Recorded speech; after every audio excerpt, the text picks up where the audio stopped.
फलसारभक्षणम् उमासुतं शोकविनाशकारकम् नमामि विघ्नेश्वरपादपङ्कजम्। असिद्धिरिसमस्यात्कज्जलं सिन्धुपात्रे सुरतरुवरशाखा लेखनी पत्रमुरवे लिखति ग्रहीतकृत्वा शारदा सर्वकालं तदपि तव गुणं नयामि। मन्दारमाला काले कपालमाला गिरिशेखराय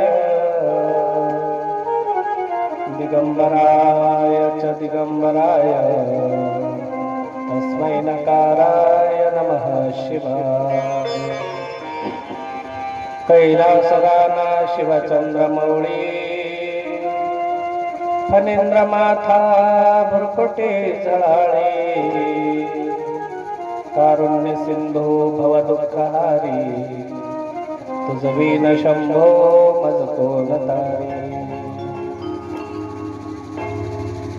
सच्चिदानंद रूपाय विश्वोत्पत्त्याधिहेतवे तापत्रय विनाशाय गोविंदाय वयं नमः।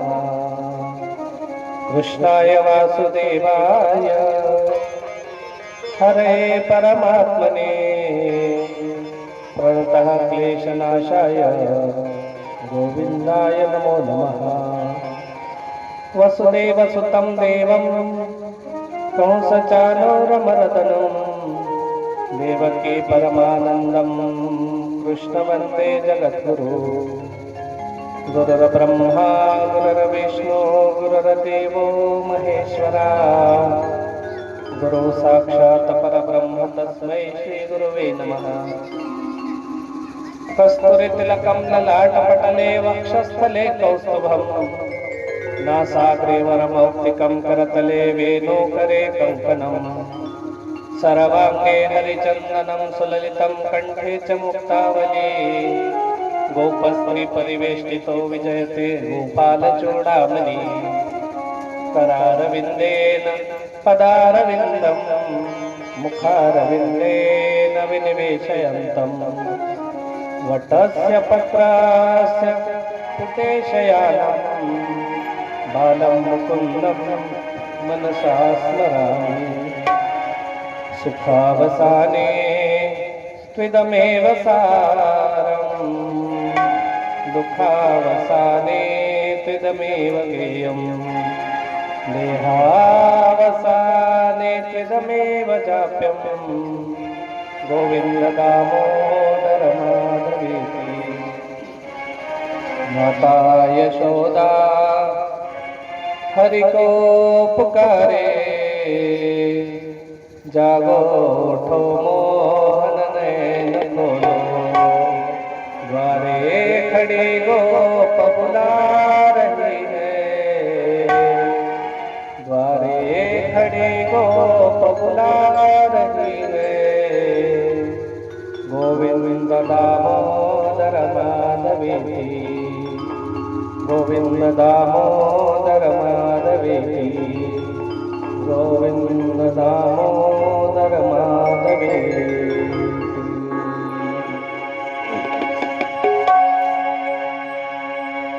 राधे कृष्ण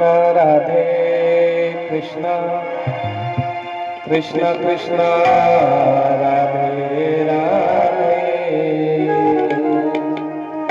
राधे श्याम श्याम श्याम राधे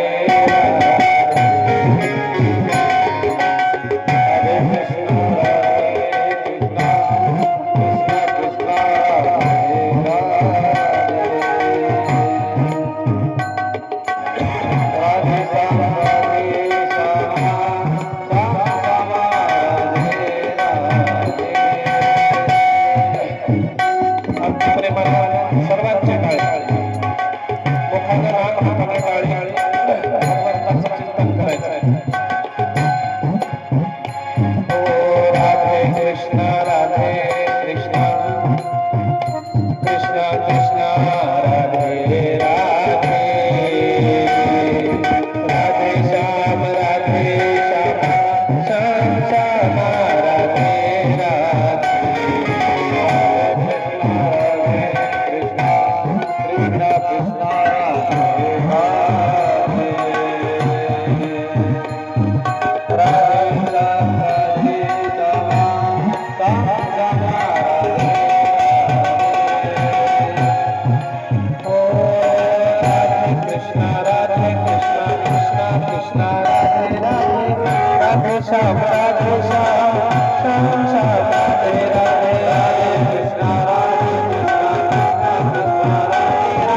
प्रारंभी श्री गजानन महाराज, माता सरस्वती, गुरु महाराजांच्या चरणावरती वंदन करो.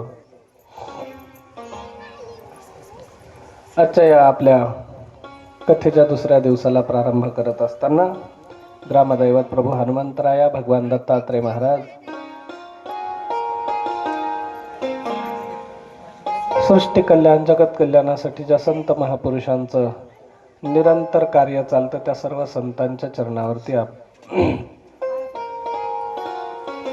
आत्मसमर्पण करून आजच्या या कथेला आपण प्रारंभ करत आहोत.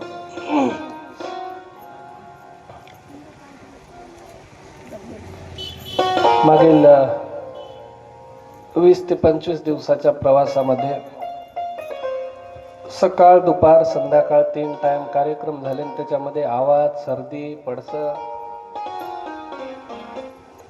बसता येते की नाही की अशी परिस्थिती असताना देखील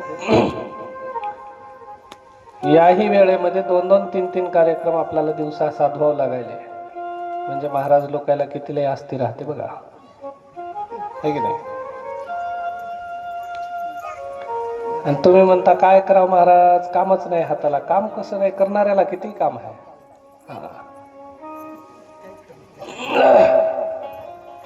काल कथेचं मंगलाचरण आपण घेतलं.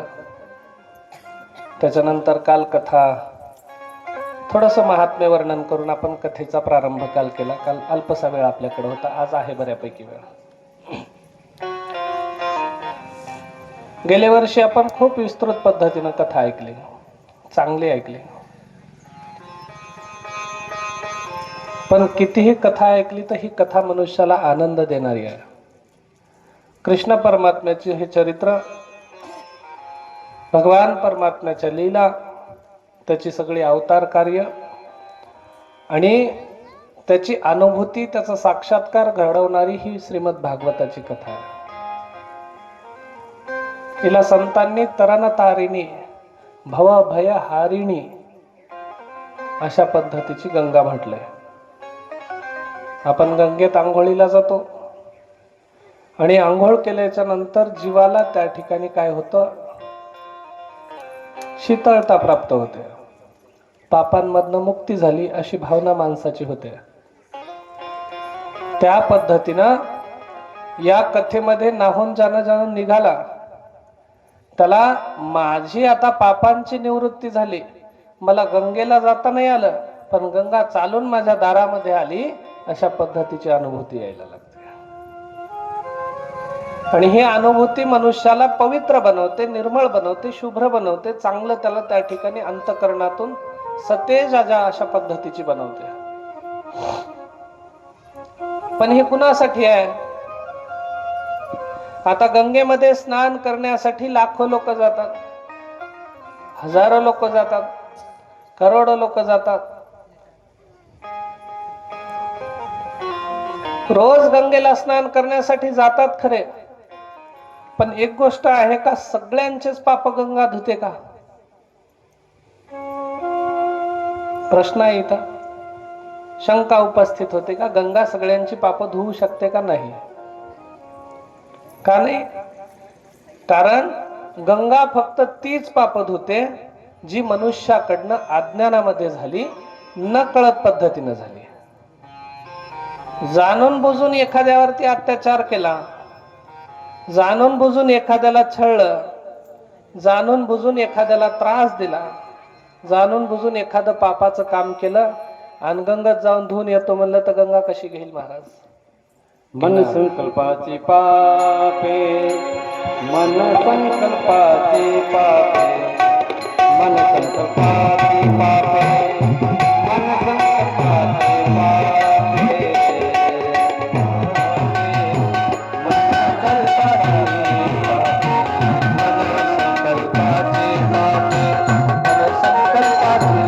पापे,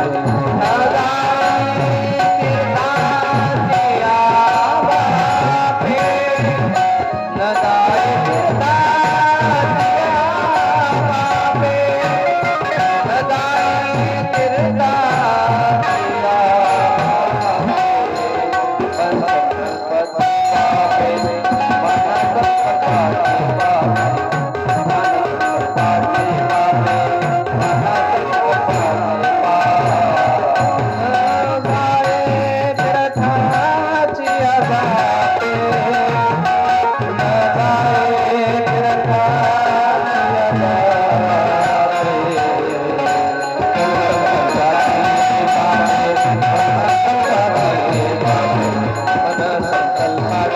पापे मन संकल्पाची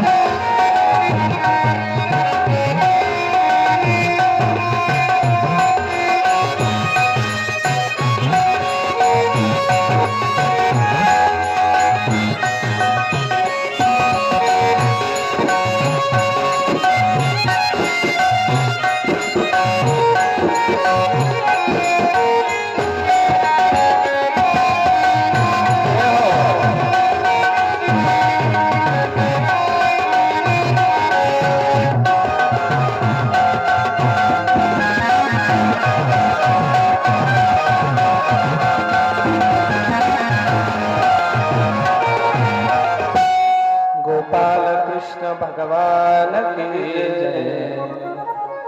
मन संकल्पाची पापे न जाये तीर्थाची या जपे.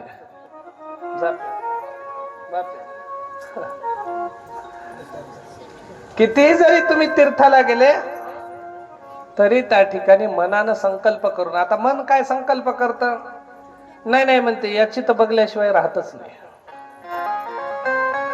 याला तर मी ठेवतच नाही, याची तर फजिती केल्याशिवाय राहतच नाही. हे मनानं केलेले संकल्प आणि या संकल्पातनं उत्पन्न झालेलं पाप, निर्माण झालेलं पाप, हे पाप तीर्थावळीला जाऊन पूर्ण त्या ठिकाणी धुतल्या जात नाही. तिथं त्या पापांपासून मनुष्य शुद्ध होत नाही. त्याच्यासाठी प्रायश्चित्त, नाही प्रायश्चित्त सापडलं तर संताचे पाय. कारण किती मोठे पाप तुम्ही करा, जगामध्ये मोठ्यातली मोठी चूक केली तर फक्त पदराखाली घालणारी आई असते, आणि मनुष्यानं किती मोठं जीवाच्यानं पापाचं कृतकार्य त्या ठिकाणी घडू द्या, त्याला क्षमा करणारी गुरुमाई असते. तुका मने पापे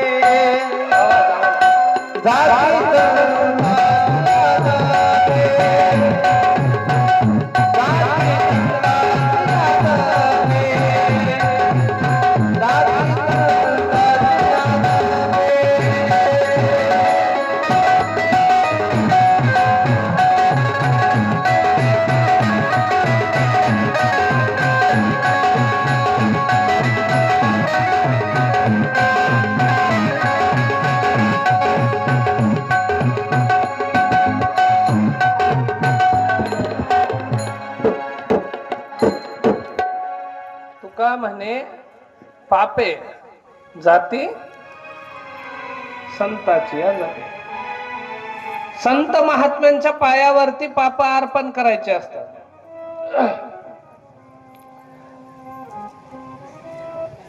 नारद महर्षी,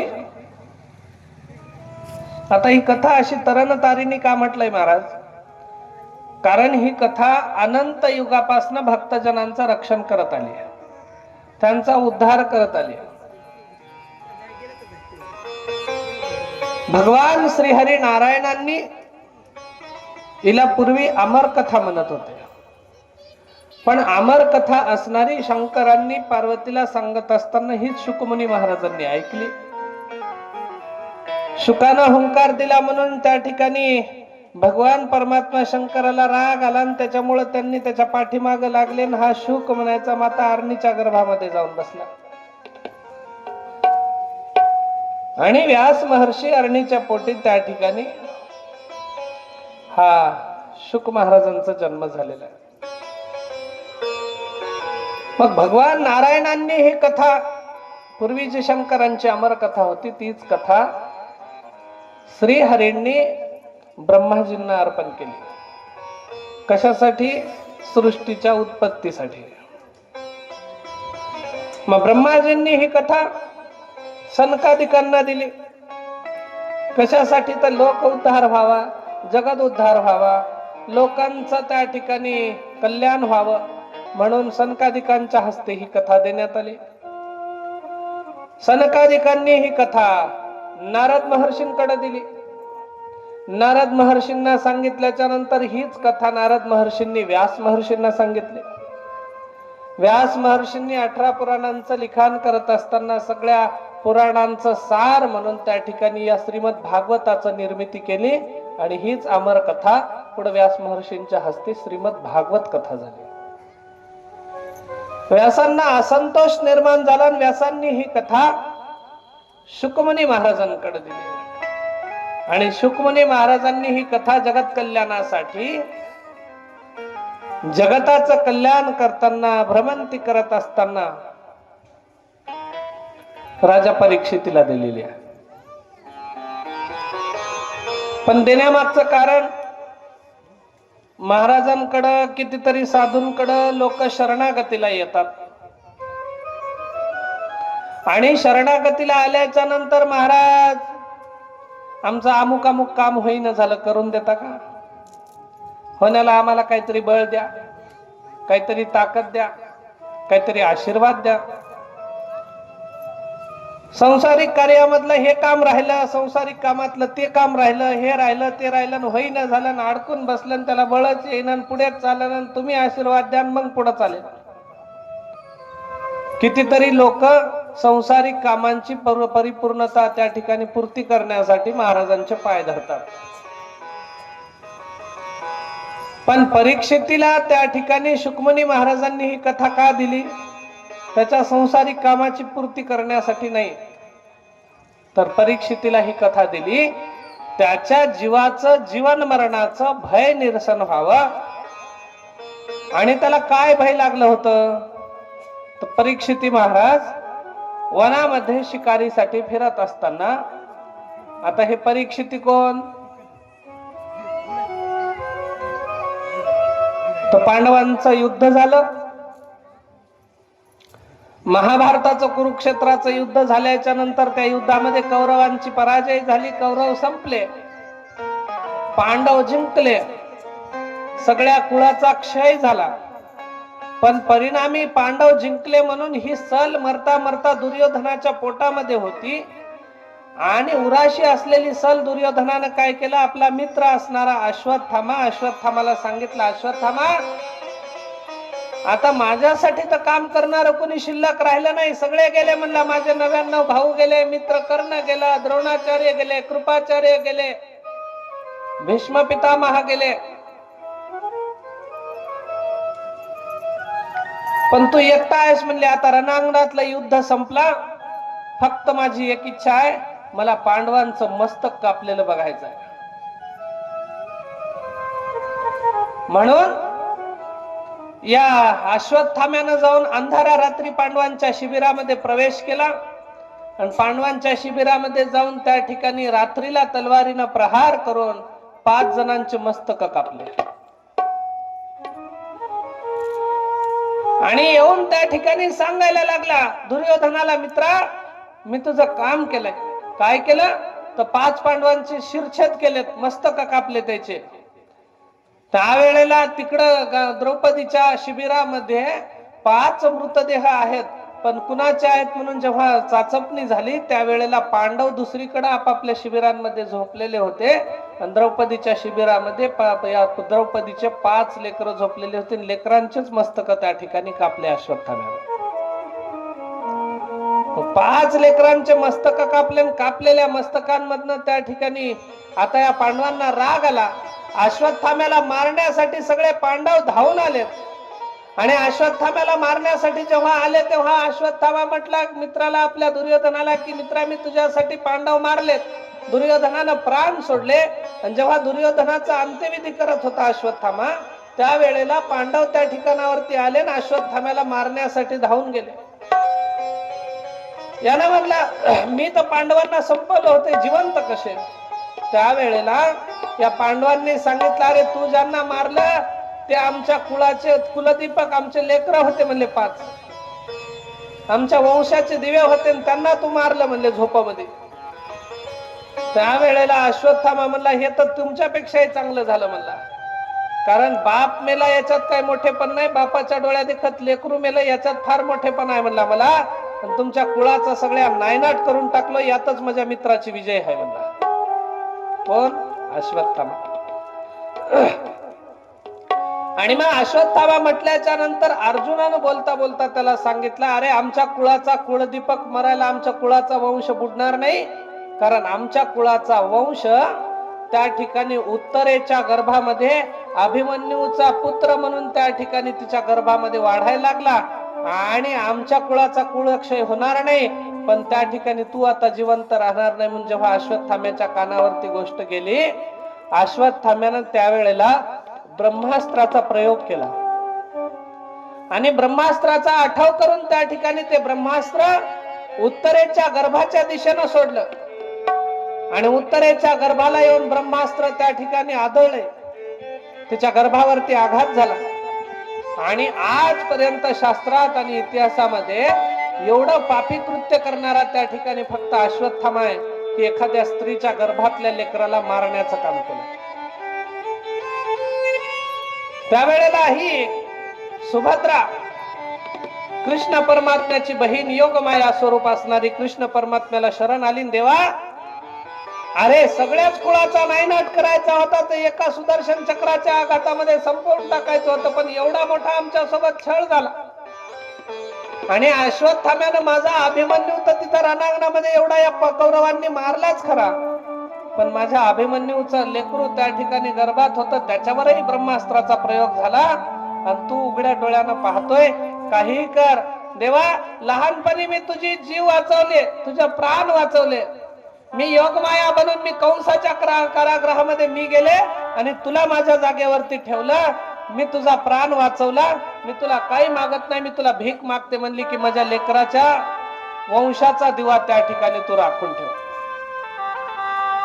सुभद्रेनं प्रार्थना केली, आणि सुभद्रेची प्रार्थना ऐकून भगवान श्री कृष्णानं सांगितलं, काळजी करू नको सुभद्रे, अगं मी माझ्या आयुष्यभराचे केलेले सगळे पुण्य कार्य त्या ठिकाणी पणाला लावतो, माझ्या सर्व पुण्याचा आजपर्यंत केलेल्या सत्कर्माचा क्षय मी त्या ठिकाणी करतोय, आणि त्याचं पूर्ण फळ या उत्तरेच्या गर्भाला देऊन टाकतोय.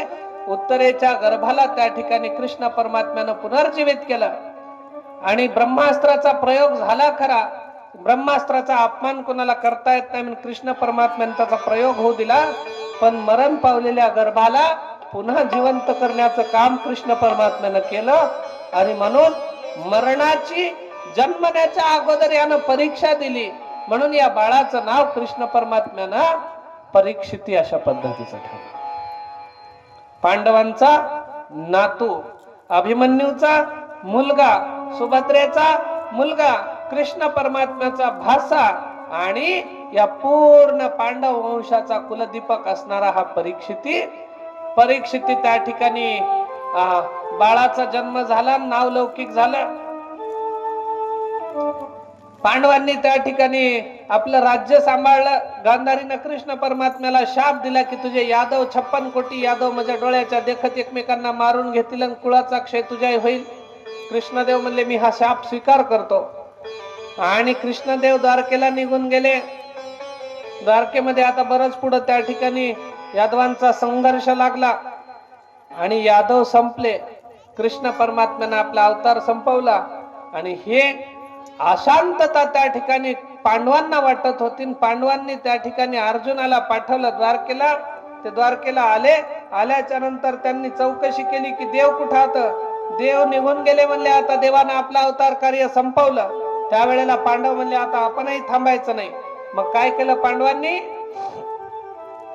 हे राज्य सगळं त्या ठिकाणी परीक्षितीला दिलं आणि पांडव हिमालयातनं त्या ठिकाणी स्वर्गारोहण करून स्वर्गाला निघून गेलेले आहेत. तोच हा परीक्षिती जंगलामध्ये एके दिवशी फिरत असताना 3 पायावरती चालणारा एक बैल एका पायावरती आहे. त्याचे 3 पाय त्या ठिकाणी मोडलेत आणि पृथ्वी रूपी गाय त्या ठिकाणी त्याच्या मागे क्षीण होऊन दुःखी आहे, कष्टी आहे, चाललेली आहे, प्रार्थना करते. धर्मरूपी बैल त्या ठिकाणी सत्य, दया, शौच आणि दान, 3 पाय मोडले, दान एकच शिल्लक राहिला. हा त्या ठिकाणी फिरायला लागलेला आहे, लंगडत एका पायावरती फरफटत. आणि ही अवस्था या बैलाची आहे. त्याला त्या ठिकाणी मार देणारा कली नावाचा आहे. हा कली मार देतोय. हे त्या ठिकाणी परीक्षिती राजानं पाहिलं आणि परीक्षिती राजा म्हणला, तुला आता मी शासन केल्याशिवाय राहणार नाही, तुला मी शिक्षा करेन. मग शिक्षा करीन म्हणल्याच्या नंतर कलीला शासन झालं, दंड मिळाला आणि कली या राजा परीक्षितीला शरण आला. शरण येऊन कलीनं त्या ठिकाणी प्रार्थना केली राजा परीक्षितीला, महाराज मला मारू नका, मला काही इजा करू नका, मी तुम्हाला शरण आलो. का? कारण मी त्या ठिकाणी आता कुणालाही त्रास देणार नाही, पण मला एखादी अशी जागा राहण्यासाठी तुम्ही द्या. कोणाला सांगितलंय? कलीला. कारण द्वापार संपत आला, देव निघून गेले, कलीचा प्रारंभ झाला आणि कलीने सांगितलं, देवा मला कुठंतरी राहण्यासाठी जागा द्या. त्यावेळेला कृष्ण परमात्मा परीक्षितीनं त्या ठिकाणी सांगितलं, जिथं सोनं आहे त्या ठिकाणावरती तू राहायचं, धनावरती. त्यानंतर जिथं मदिरा आहे त्या ठिकाणावरती तू राहायचं, जिथं व्यभिचार होतो तिथं तू राहायचं, जिथं व्यसना होतात तिथं तू राहायचं, जिथं त्या ठिकाणी चुकीच्या गोष्टी होतात त्या ठिकाणावरती कलीला जागा दिली आणि परीक्षितीनं त्या ठिकाणी त्याला मोकळीक दिली जाय, अभयदान दिलं. अभयदान मिळाल्याच्या नंतर ह्या कलीनं स्थान प्राप्त केलं होतं सोन्याचं, आणि सोन्यावरती कली जाऊन बसला. आणि सोन्यावरती बसल्याच्या नंतर हाच कली राजा परीक्षितीच्या डोक्यावरती सोन्याचं मुकुट होतं, त्या सोन्याच्या मुकुटावरती कली धारण झाला. परिणामी राजा परीक्षितीची मती भ्रष्ट झाली आणि मती भ्रष्ट होऊन जंगलामध्ये शिकारीला गेल्याच्या नंतर तहान लागली म्हणून दुपारच्या वेळेला एका ऋषीच्या आश्रमामध्ये हा परीक्षिती गेला आणि पाहतो तर काय एक ऋषी ध्यान अवस्थेमध्ये बसलेले आहेत. शमीक नावाच्या ऋषींच्या आश्रमामध्ये जाऊन ध्यान अवस्थेत बसलेल्या या ऋषींना या परीक्षितीनं पाहिलं आणि डोक्यावरती कली बसलेला होता. परीक्षितीला राग आला, हा कोण साधू आहे? मी या देशाचा, या राज्याचा इथला चक्रवर्ती सम्राट असताना माझ्या समोर त्या ठिकाणी डोळे लावून बसलाय, उठायला तयार नाही, माझी आव भगत माझा स्वागत करायला तयार नाही. म्हणून त्या ठिकाणी परीक्षितीला राग आला आणि या परीक्षितीनं एक मेलेला सर्प घेतला आणि त्या ऋषीच्या गळ्यामध्ये टाकून दिला. परीक्षितीनं मेलेला सर्प घेतला, ऋषीच्या गळ्यात टाकला आणि परीक्षिती ऋषीचा अपमान करून निघून गेला. घराकडे निघून गेल्याच्या नंतर परीक्षितीला त्या ठिकाणी लक्षात आलं, आपण पाप केलंय, आपण चूक केली, आपण एखाद्या ऋषीचा अपमान करायला पाहिजेत नव्हता.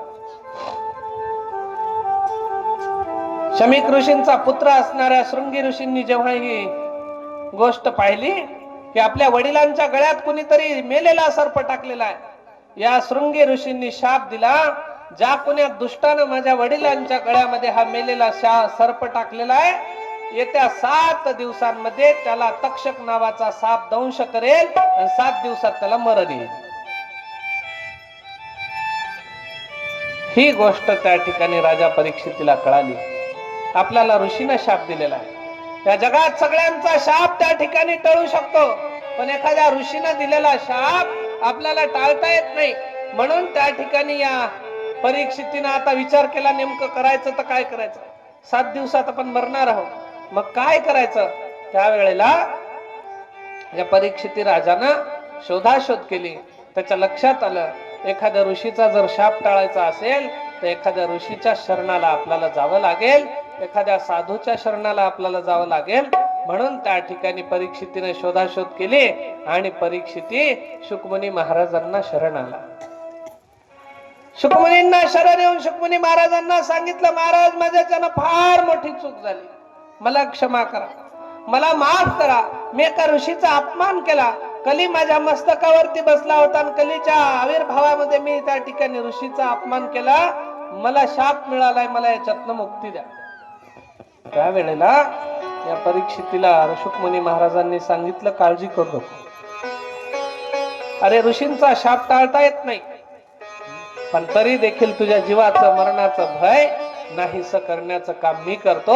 फक्त इथून पुढे 7 दिवस तुम्ही सांगितलेली गोष्ट ऐकायची. कशी ऐकायची? उत्कंठेनं ऐकायची. कशी ऐकायची? दृढ भावनेनं ऐकायची.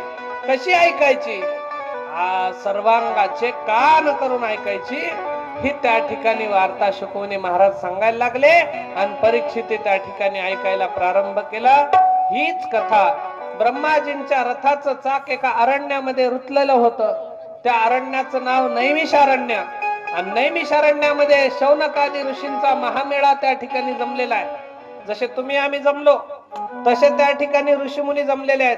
त्यांच्या प्रमुख म्हणून व्यासपीठावरती सुतजी महाराज बसले आणि सुतजी महाराजांना शौनक नावाच्या ऋषींनी प्रश्न विचारला. महाराज म्हणले आता कलियुग यायला लागले आणि या कलियुगामध्ये भक्तजनांचा उद्धार करण्यासाठी, या कलियुगातल्या सामान्य जडजीवांचा उद्धार करण्यासाठी आणि जड मूड आणि बद्ध असलेल्या लोकांना मुक्त करण्यासाठी काही साधन आहे का?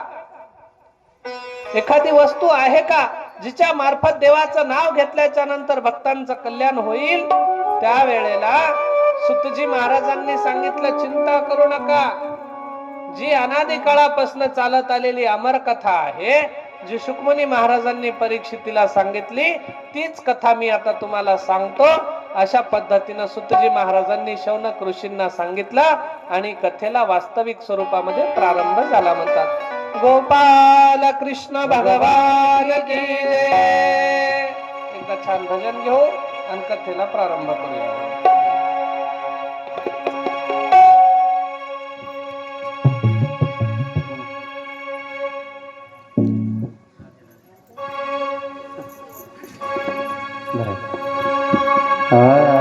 राधे राधे गाव सदा, श्यामा श्यामा गाव सदा. राधे राधे गाव सदा, श्यामा श्यामा गाव सदा. राधे राधे गाव सदा.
गोपाल कृष्ण भगवान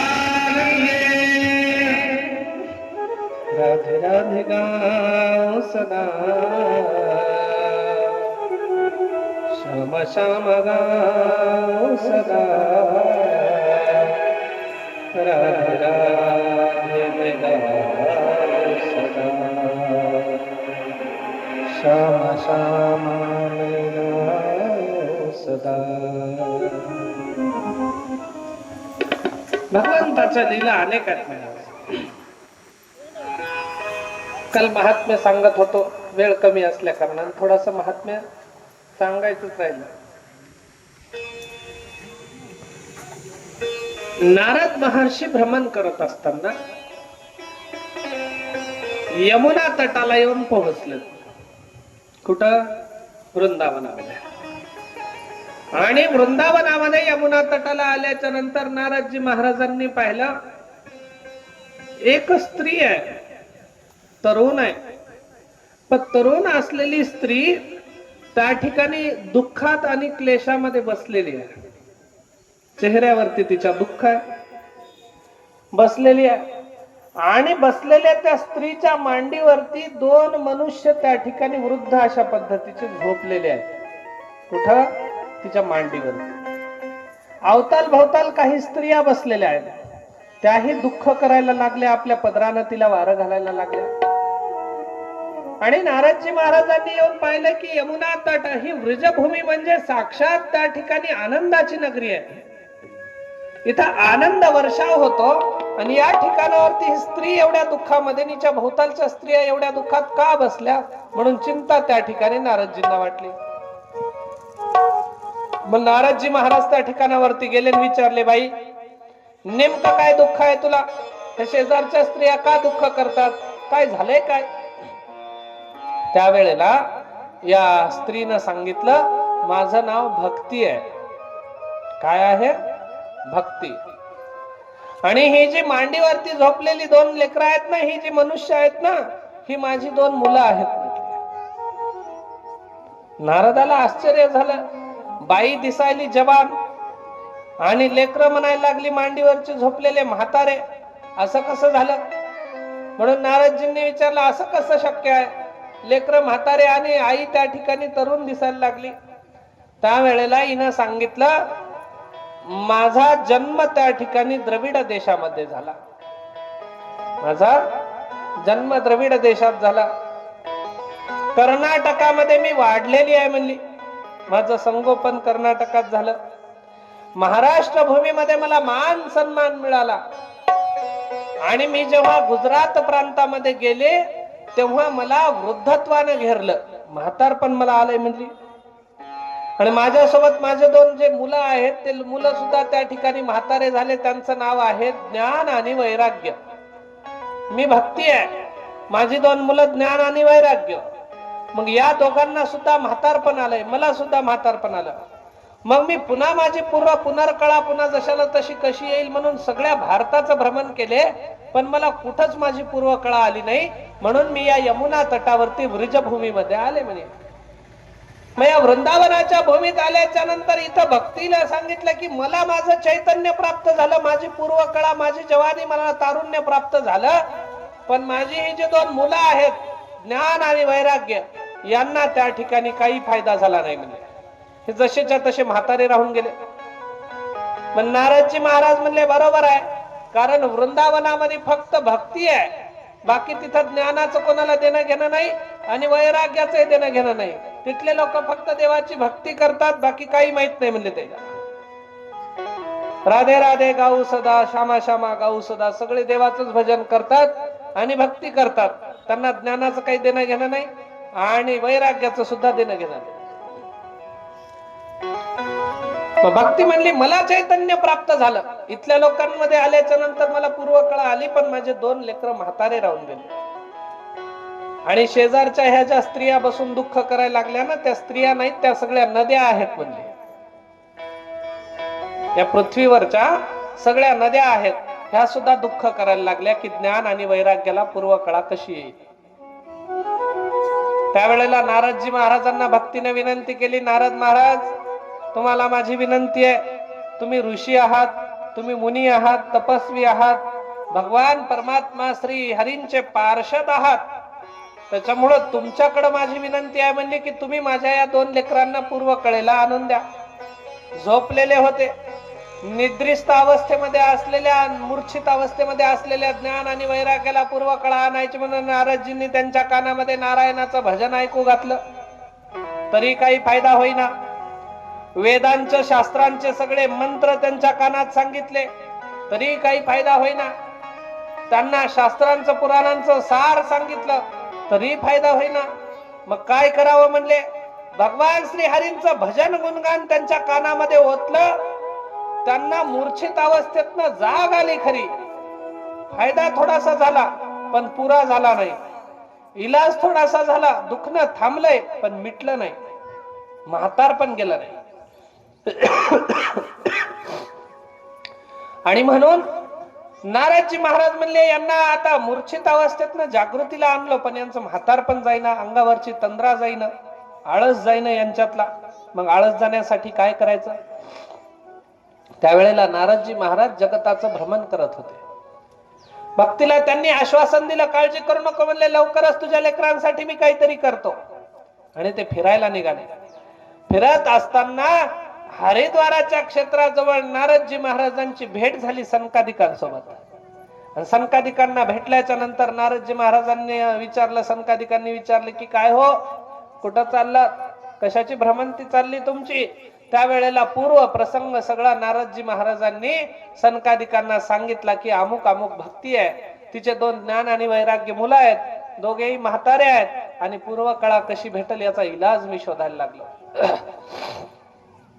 त्यावेळेला सनकादिकांनी सांगितलं, काळजी करू नका नारद महाराज, जीवाचं वृद्धत्व नाहीसं करायचंय ना, ज्ञान आणि भक्तीचं वृद्धत्व नाहीसं करायचंय ना, मग काय करूया. तुम्ही काय करा म्हणले, हरिद्वार क्षेत्राला आनंद नावाच्या घाटावरती सुंदर अशा श्रीमद भागवत कथेचं आयोजन करा.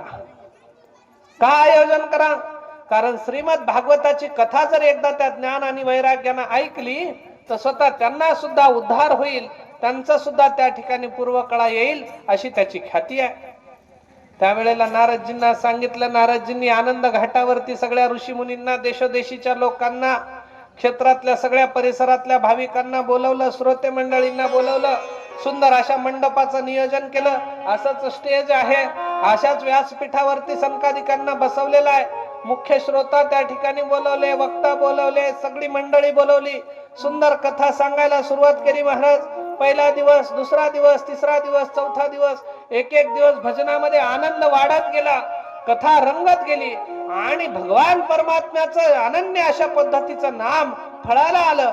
ज्ञान आणि वैराग्याच्या कानावरती वरच्यावर कथा पडत होती आणि पडलेल्या कथेतनं त्यांना थोडी थोडी थोडी थोडी जागृती येत होती. 7वा दिवस उजाडला, कथेची पूर्तता झाली आणि ज्ञान आणि भक्ती वैराग्याचा उद्धार झाला. ज्ञान आणि वैराग्य तिथं जागृत होऊन भजनामध्ये त्या ठिकाणी आनंदाने नाचायला लागले आणि श्रीहरीचं भजन करायला लागले. गोपाल कृष्ण भगवान की जय. श्री कृष्ण गोविंद हरे मुरारी, हे नाथ नारायण वासुदेव.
सुंदर अशा या भक्ती ज्ञान आणि वैराग्याचा उद्धार झाला. आनंद आनंद अशा पद्धतीचा वर्षाव होत होता. सगळ्या ऐकणाऱ्या श्रोत्यांना हे तृप्ती मिळाली. वा म्हणले सगळेजण, काय आनंदाची पर्वणी आहे. भगवंताच्या नामामध्ये कसं आहे महाराज, देवाचं नाव हे अवीट आहे की नाही. अवीट कशाला म्हणतात आणि वीट कशाला म्हणतात. काही नवा या संसाराचा ईट आला म्हणतात. ठीक आहे, किती करा मातीच आहे माणसाची. मन काय समाधान होईना, संसाराची भरती काय होईना.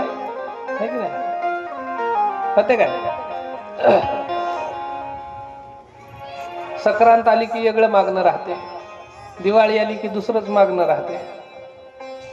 सरकार म्हणलं माणसाच्या डोक्याचा ताप कमी करू, त्याला 1500 रुपये महिना सुरू केला. जाऊ द्या गड्या म्हणले, मनुष्याच्या माणसं दिवसभर कामही करावं. होय उत्तम पाटील, माणसाने इळभर कामही करावं, धंदा व्यापारही करावं, आणखी सणवार आले की त्याच्या डोक्याला ताप. शेजारणीनं 1800ची घेतली, मला 500ची नको का. त्याच्यामुळे सरकार म्हणलं 1500 रुपये महिना यायलाच करून टाकू. सरकारने यायच्या डोक्याचा ताप कमी करायसाठी दिला, पण डबल ताप झाला. अहो काय भाई, ते हप्ता पडला शिंदे साहेबांचा. मग चला धर्माबादला घेऊन चला. हे म्हणले ताप झाला तर झाला, नेतो धर्माबादला, अर्धे मला दिलीस तर. है की नाही. किती करा संसार विटतो माणूस. इथं हवा पण वीट येते या संसाराचा, व्यवहाराचा वीट येतो. कारभार करणाऱ्या माणसाला कारभारी म्हणतात खरं, पण कारभाराची काय इजा असते फक्त त्यालाच माहित राहते. ज्या वेळेला खिशामध्ये रुपयाही नसतो, व्यवहार भला मोठा पुढे येऊन पडतो, आणि त्या वेळेला नेमकं कुणाचं तरी लग्न निघावं, कुणाची तरी बोळवण निघावी, कुणाचा काहीतरी चांगला प्रसंग निघावा, तिथं काहीतरी नेण्या करण्याची परिस्थिती माणसाला उद्भवावी, त्यावेळेला लक्षात येतं कारभाराची काय परेशानी आहे. हे की नाही. मग हा विटतो. स्वयंपाक विटून जातो. चांगला पाहुणचाराचा स्वयंपाक बरं करा, बरं खायला तुम्ही आज संध्याकाळी करा, आज जेवू नका, फक्त करून ठेवा, उद्या संध्याकाळी जेवा. विटून जातो. है की नाही. पुरणपोळी करा, काही करा, ते फ्रीज मध्ये पुरण ठेवून खा, आमचं काय चालय. कधीतरी विटणारच आहे. पण देवाचं नाव विटत नाही. कितीही परेशानी होऊ द्या, कितीही अडचण येऊ द्या, आणि कसलीही परिस्थिती येऊ द्या, जितकी परिस्थिती मनुष्यावर वाईट येते तितकं देवाचं नाव आणखी उत्कटतेनं घ्यावं वाटतं. कारण आशा एकमेव तीच राहते, दुसरी राहत नाही ना. जिथं सगळे नाते गोते हात झटकून टाकतात, जिथं सगळे माणसं संबंध तोडून टाकतात, जिथं संसारात अडचण आल्याच्या नंतर माझं माझं म्हणणारे सगळे कबाड ओझं वाटायला लागतात, तिथून पुढे फक्त आठवण येते देवाची. कारण त्याच्याशिवाय आपलं कोणीही नाही ते मनुष्याला त्या देवाचा जय हो. देवाचा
सांगू सुख दुःख देव निवारील भूक.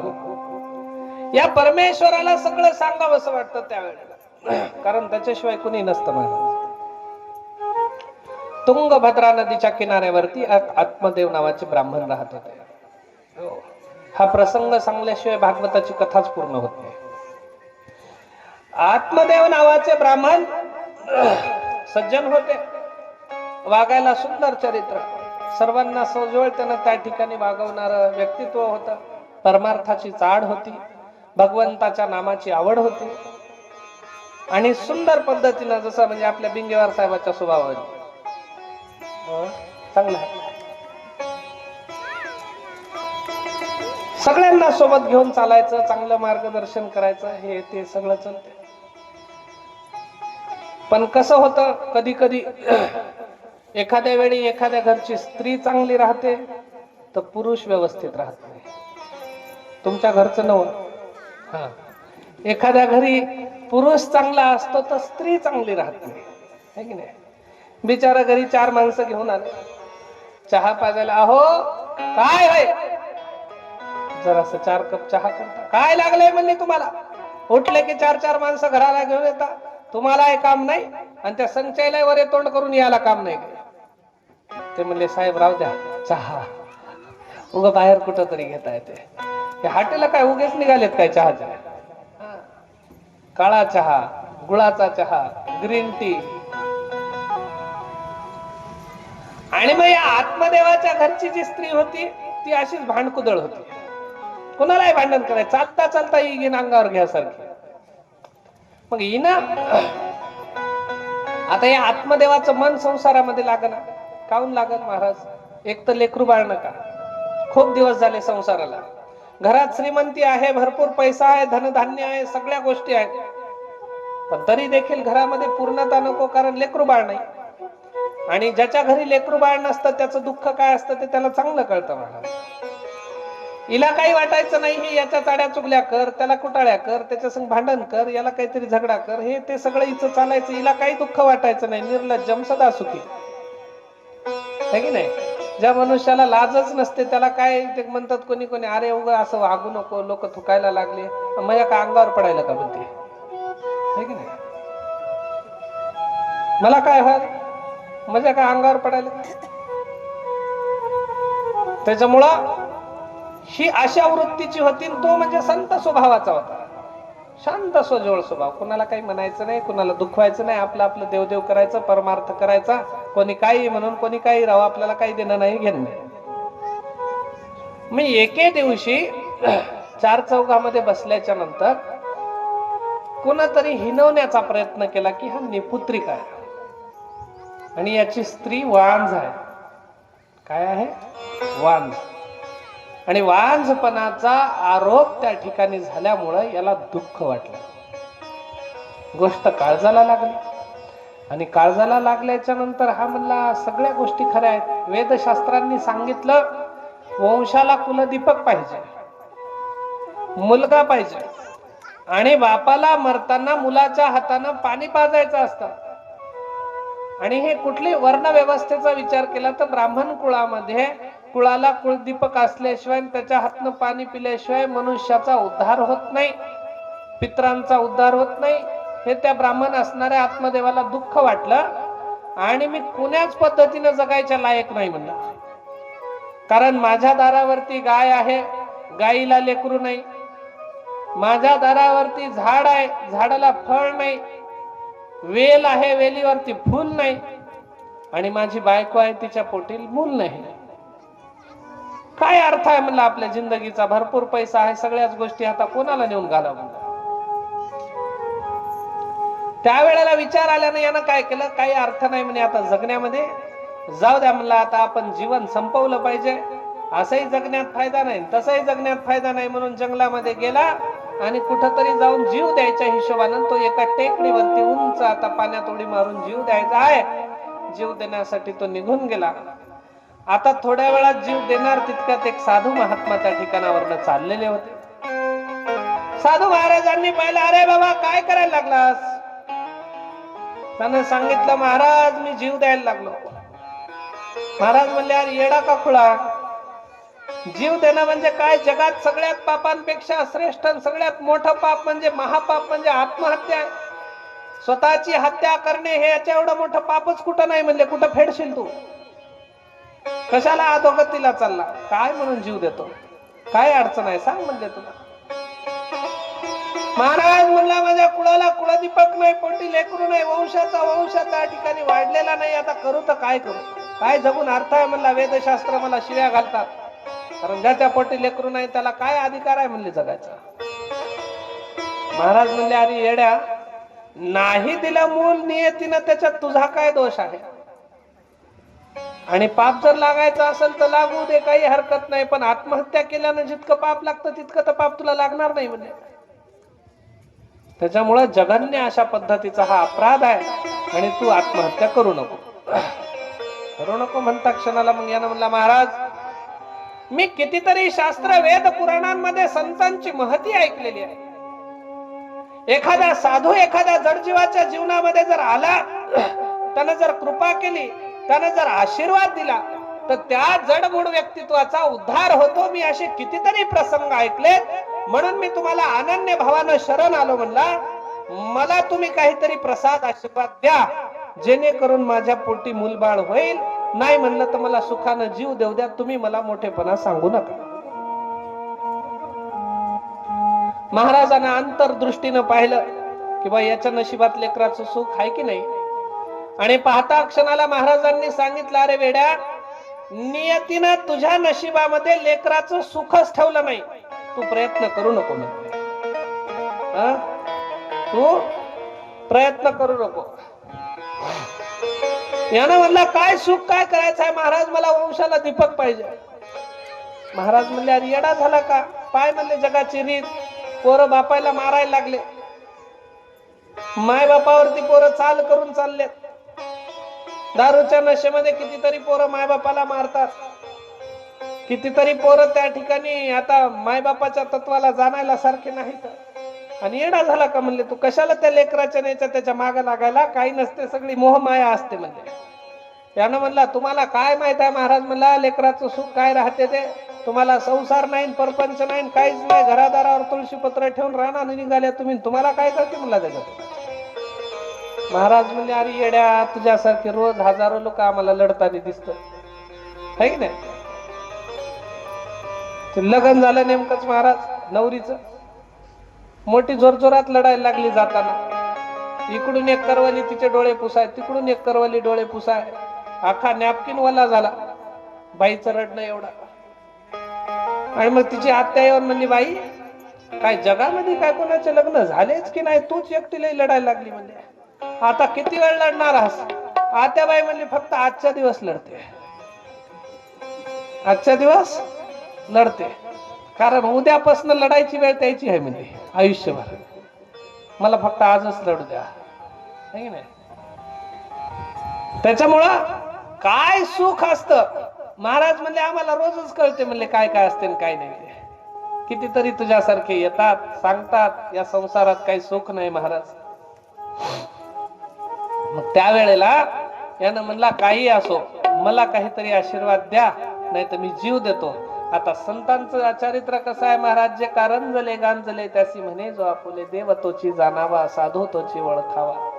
महाराज म्हणले जाऊ द्या, आपण आपल्या पुण्याचं फळ म्हणून याला काहीतरी दिलं पाहिजे. म्हणून महाराजांनी आपल्या झोळीतनं एक फळ काढलं आणि त्याला दिलं. हे घे म्हणले, हे फळ घेऊन जा, तुझ्या पत्नीला खायला दे, एक सुंदर लेकरू जन्माला येईल म्हणले तुला.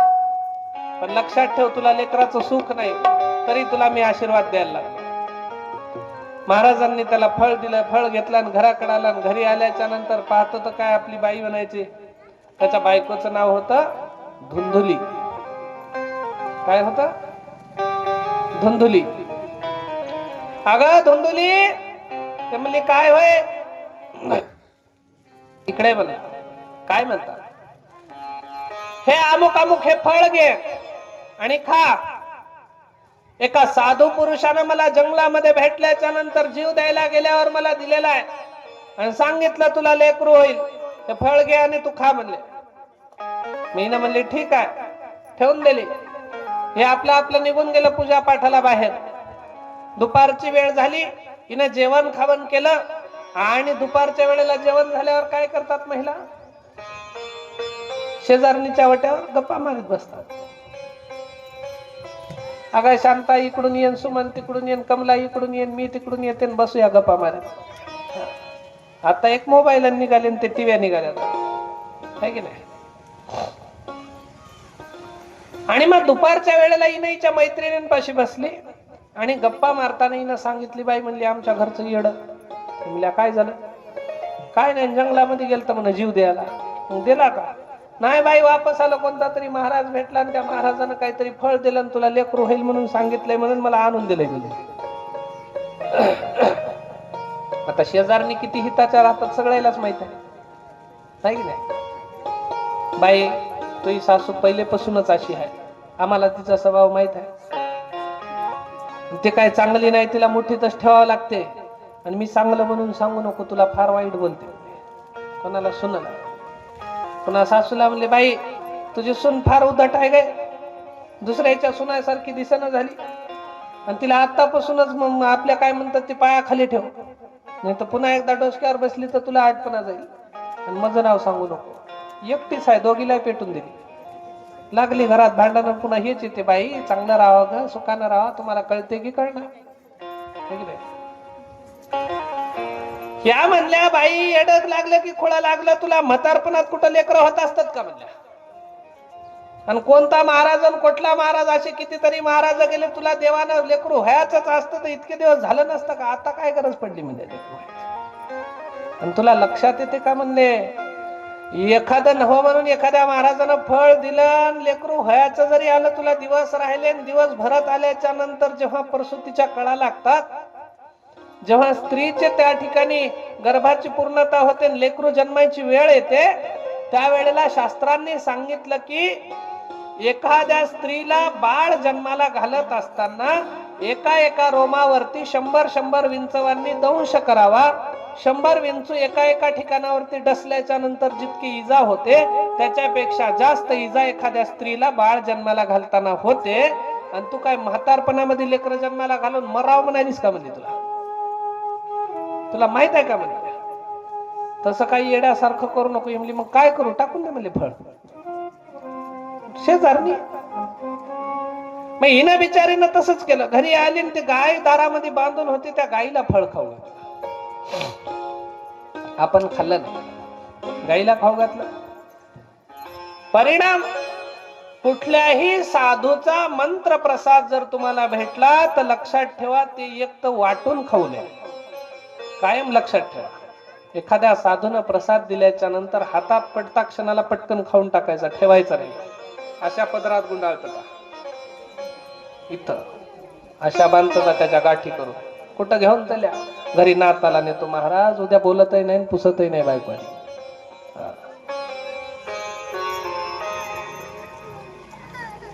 संतांनी गुरुनी प्रसाद दिल्याच्या नंतर हातावर लगे खाऊन टाकायचा, त्याच्यात हिस्सेदार करायचं नाही. कारण तो प्रसाद शरीराच्या उद्धाराचा नसतो, तो जीवाच्या उद्धाराचा असतो. आत्मिक शांतीचा प्रसाद असतो तो. साधूचा मंत्र प्रसाद आहे, वाया कसा जाईल महाराज? मग हिनं शेजारणीला विचारली, बाई मी फळ टाकून देतो, पण हे फळ नेमकं आता नव म्हणून जर नवरा म्हणला दिवस राहिलेत का, आणि कसं विचारपूस केली तर काय सांगू? त्यावेळेला हिनं एकीनं सांगितलं, बाई तुझी बहीण गरीबा घरची आहे आणि तिलाही दिवस राहिलेत म्हण. ते म्हणली हो. मग तिला अगोदरचे 1-2 लेकरं राहतात. ते म्हणली हो. मग तू काय कर, या बारीचं तिचं होत असलेलं लेकरू तुझ्याकडे आणून घे आणि तिला वाटेल तितका पैसा धन संपत्ती दे, तुझ्याकडे आहे. आणि हे म्हणले सगळं खरं आहे, पण तिथपर्यंत कसं? नवऱ्यानं जर विचारलं तुला दिवस आहेत का? काहीच नाही म्हणले. सोपा उपाय, चिंध्या बांधायच्या पोटाला. महिना वाढत राहिला की चिंध्या वाढवत राहायच्या. दारावरची गाय आहे, तिला दिवस राहिले, गाईला दिवस राहिले, कारण मंत्रप्रसाद साधूचा होता. आणि हिला सुद्धा दिवस राहण्याचे नाटक केले.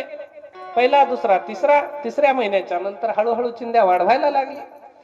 7 महिने, 8 महिने, 9 महिने, 9 दिवसाची भरती झाली. तिकडं बहिणीची डिलिव्हरी झाली, इकडे हिने घरामध्ये डिलिव्हरी केली, आणि दारामध्ये गाईला सुद्धा त्या ठिकाणी लेकरू जन्माला आलं. सुंदर पद्धतीनं दारावरच्या गाईच्या पोटी त्या ठिकाणी एक बाळ जन्माला आलं. कारण प्रसाद मंत्र प्रसाद साधूचा होता लेकरू होण्याचा. त्याच्यानंतर हिच्या पोटी जन्माला चिंध्या काढून टाकल्या आणि बहिणीचं लेकरू अंधाऱ्या रात्री पैसा देऊन घेऊन आली. आणि घेऊन आल्याच्या नंतर मालकाला सांगितलं लेकरू जन्माला आलं, लेकरू जन्माला आलं. मालक आले पाहिले म्हणले आता याचं नाव काय ठेवायचं. तिनं म्हणली तुम्ही ठेवू नका, मी एखाद्या टीव्ही मधल्या सिरियल मधलं बघते आणि चांगलं बघून ठेवते म्हणजे सिरियल मधलं.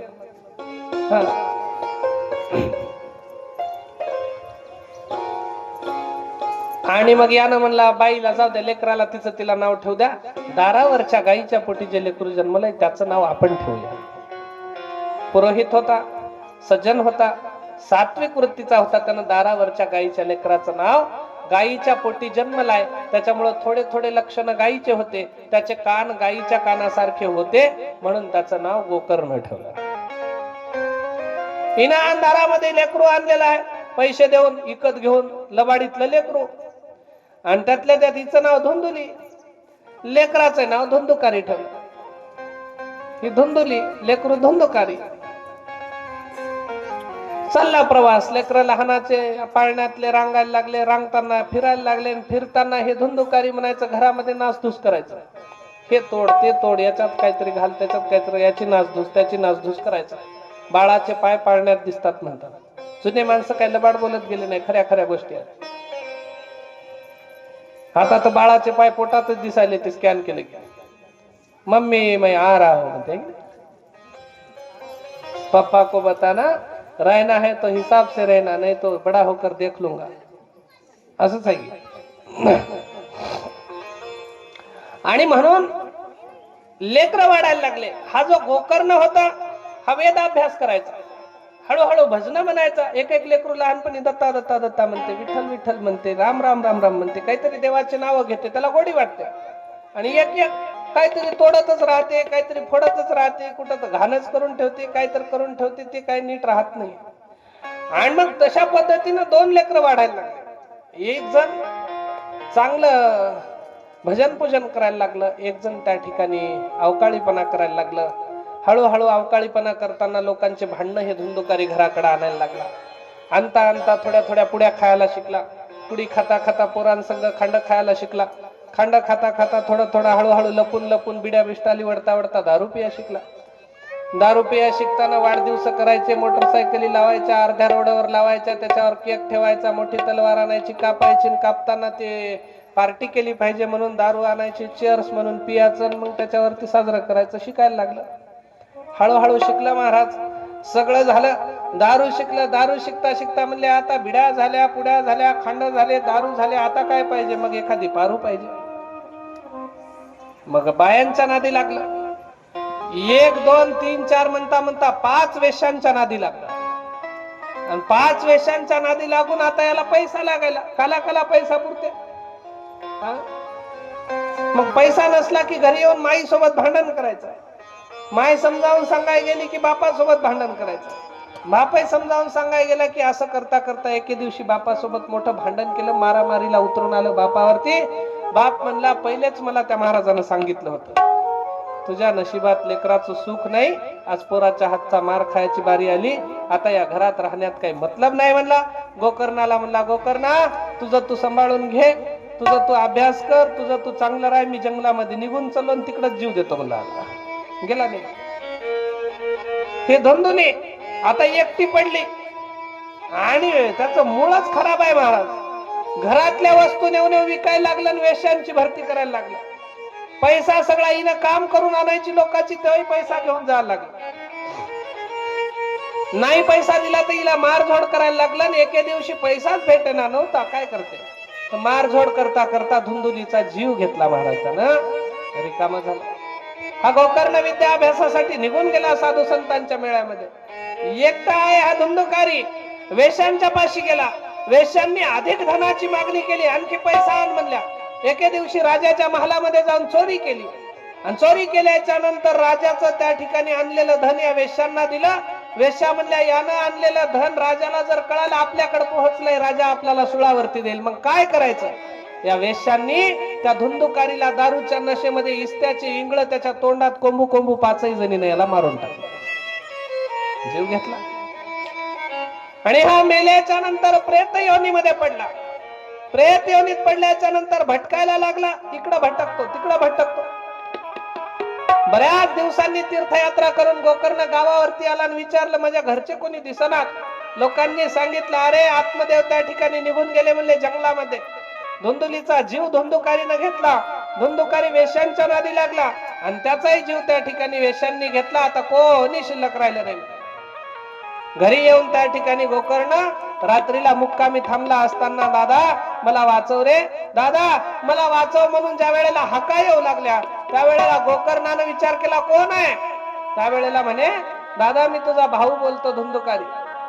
मला वेश्यांनी मारलं, मी पाप केलं आणि मला तोंडात इस्त्याची इंगळं कोंबून मारल्या कारणानं मी प्रेत योनीत गेलो. मला मुक्ती भेटली नाही. म्हणला मला काही करून मुक्त करायचं. मला त्रास व्हायला लागला, मी भटकायला लागलो. या गोकर्णानं विचार केला करायचं तर काय करायचं. तीर्थयात्रेला गेला, गयेला गेला, प्रयागला गेला, काशीला गेला, सगळीकडे पिंडदान केलं पण याला काही मुक्ती भेटना. हे भटकायला लागलं. त्यावेळेला यानं 4 साधू महात्म्यांना विचारलं नेमकं करायचं तर काय करायचं, माझ्या भावाचा उद्धार करायचा. काही संत महात्म्यांनी सांगितलं गोकर्णा अरे तू भगवान परमात्म्याच्या अमर कथेचं श्रीमद भागवत कथेचं आयोजन कर, त्याला ऐकवू घाल जेणेकरून त्याचा उद्धार होईल. आणि म्हणून या गोकर्णानं व्यास बोलवले, कथा व्यासांना बोलवलं, श्रोते मंडळींना बोलवलं, मंडप उभा केला, सुंदर व्यासपीठावरती कथेचं आयोजन झालं. आणि त्यावेळेला या धुंदुकारीच्या जीवात्म्याला विचारलं अरे तुला कुठं थांबायचंय, येऊन बस. त्यावेळेला त्यानं सांगितलं मी प्रेत योनीत आहे, मी जर माणसामध्ये बसलो तर लोक भिवून पळून जातील, कथा होणार नाही, कसं करावं. एक 7 गाठीचा वेळूचा बांबू मंडपामध्ये बांधला आणि त्याच्यात जाऊन तू बस म्हणून सांगण्यात आला. कथेला प्रारंभ झाला, मंगलाचरण झालं, महात्म्य झालं. पहिला दिवस, दुसरा दिवस, तिसरा दिवस, चौथा दिवस, एक एक दिवस कथा ऐकायला लागला. तसं तसं एक एक दिवस त्या वेळूच्या बांबूच्या गाठी फुटायला लागल्या आणि एक एक दिवस गाठी फुटल्या. 7 दिवसाची भरती झाली, 7ही बांबूच्या गाठी फुटल्या आणि या धुंदुकारीला नेण्यासाठी, त्याच्या जीवात्म्याला नेण्यासाठी भगवान परमात्म्याचे पार्षद देवाचं श्रीहरीचं वैकुंठाचं विमान घेऊन आले आणि त्या जीवात्म्याला घेऊन त्या ठिकाणी श्रीहरीच्या वैकुंठ धामाला घेऊन गेले. लोकांनी प्रश्न केला अरे बाबा त्यालाच नेलं ना, आम्ही ऐकणार होतो, आम्हाला नाही नेलं. त्या गोकर्णानं सांगितलं, कथा व्यासांनी सांगितलं की त्याला जीवाच्या मुक्तीची आस होती म्हणून त्याला देवाचे दूत न्यायला आले. तुम्ही संसाराची भरती करण्यासाठी ऐकता, तुम्हाला कसा देव नेईल. त्याच्यामुळं ही कथा ऐकल्याच्या नंतर अधर्मी असणाऱ्या धुंदुकारीचा सुद्धा उद्धार झाला. मग तुम्ही आम्ही तर तितके पापही केले नाही, आम्ही काही कुणाचा खूनही केला नाही, कुणाला व्यभिचारा नाही गेलो नाही, आम्ही चोरी केली नाही, आम्ही काही केलं नाही, तुमचा आमचा उद्धार का होणार नाही. हा फार मोठा त्या ठिकाणी प्रश्न आहे. संतांच्या चरणावरती मस्तक ठेवा, शास्त्रांवरती दृढ विश्वास ठेवा आणि महात्म्य त्या ठिकाणी संतांचं, धर्माचं आणि ग्रंथांचं त्या ठिकाणी जोपासा, तुमचा आमचा देखील उद्धार होईल, झाल्याशिवाय राहणार नाही. हीच श्रीमद भागवताची कथा सांगते आणि सुंदर पद्धतीने आजच्या या कथेच्या दुसऱ्या दिवसाची विश्रांती आपण याच ठिकाणावरती घेणार आहोत. गोपाल कृष्ण भगवान की जय. एकदा छान भजन घेऊया आणि मग आजच्या कथेची आरती घेऊ.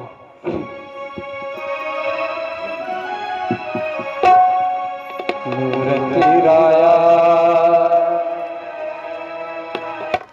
संजू पाटील आरतीचे यजमान संजू पाटील चला. निवृत्ती राया, निवृत्ती राया,